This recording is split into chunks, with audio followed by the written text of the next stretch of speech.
Alright, butereevu omulungi atulaba ku Kampala Media TV njagala okubuuzaako. Leero njagadde nkulabike nga nkulambuzaako ekibuga Kampala oboolyawo nga we kiri. Embeera nga bweri wano wendi ndi ku Church House nga w'osobolera ddala okulabika ng'olaba. Bw'abadde yeebuuza embeera ekibuga Kampala mweri munnange nsobolera ddala okukulaga oboolyawo ekibuga engeri gye kifaananamu. N'olwekyo abadde akugamba nti teri bidduka, teri mmotoka, teri bantu, njagala okugamba nti ekibuga bwe kiti bwe kifaanana. Weewaawo embeera si yakayisa nnyo nga bulijjo wegutera oboolyawo okubeera, naye nsobolera ddala okutegeeza kiki ddala mazima ekigenda mu maaso wakati mu bannayuganda. Osobola okutunuulira oluguudo n'olulaba olujja road, main road, ebidduka biriko bibale ddala. N'olwekyo nga w'oba oyagala okulabika ng'otambuliramu tewali kiyinza kuvaayo oboolyawo ne kikulemesa, oba embeera yonna neegezaako okulemesa gwe omulungi atulaba naawe ate atuwuliriza. Emmotoka zo za musobooza oboolyawo nga osobola okugenda maaso okuziraba, era nga abantu abatonotono abalina akakisa oba be tusobola okuyita ba essential workers be bagenda mu maaso n'okulabika nga oboolyawo ate bavulumula emmotoka zaabwe. Ngenda kugezaako okulaga kiki ekifa mu downtown, kangezeeko okulabika nga ntuukayo ate nkutuuseeko ensonga zonna nga bwe zitambula gwe atulaba naawe omulungi atuwuliriza. Wano mba nkutuusizza butereevu bw'atulaba naawe atuwuliriza, mba nkutuusizza butereevu ku Namirembe Road oba eno mu downtown we bayita mu downtown. Ndowooza mmwe abamanyi ekibuga Kampala osobola ddala okulabika ng'otegeera oboolyawo ekifo kye tulimu gwe omulungi atulaba naawe atuwuliriza. Kano ke kamu ku bufo obusinga okubeeramu omugotteko nga bw'osobola okulabikira ddala ng'olaba embeera. N'olwekyo osobola okulabira ddala abantu bo bakiboggwe ddala.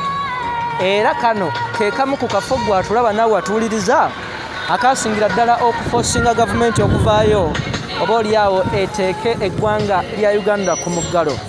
Okusinziira ku basuubuzi abavaayo nga babeera mu kifo kino nga bakola ebintu eby'enjawulo ng'omugotteko mungi, ng'akagotteko kangi kawaliriza ddala bekikwatako naddala abo aba task force okulabika nga baggalawo ekibuga Kampala.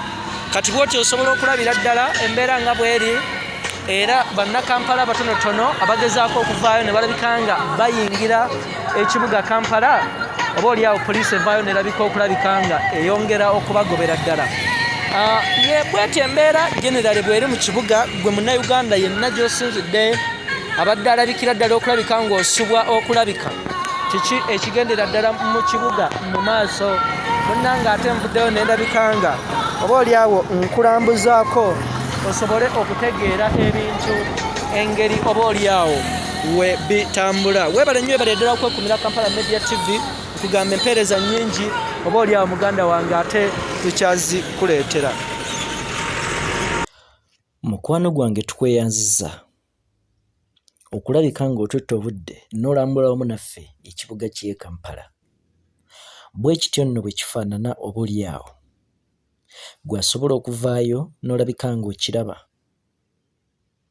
Naye nga bw'olabye nsobodde okukola okunoonyereza ku nguudo zonna, sisobodde kulabako yadde omulalu n'omu, sisobodde kulabika nga ndabako yadde Bakateyamba n'omu oba bano abasabiriza ku nguudo, sisobodde kulaba nga ndabako yadde abantu bonna ababadde bakola ebintu engeri ez'enjawulo wakati mu kibuga eky'e Kampala.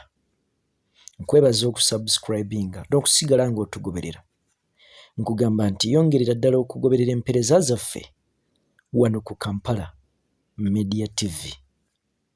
Ate osharingeko ne banno basobole okulabika nga balambula ekibuga nga bwe kifaanana.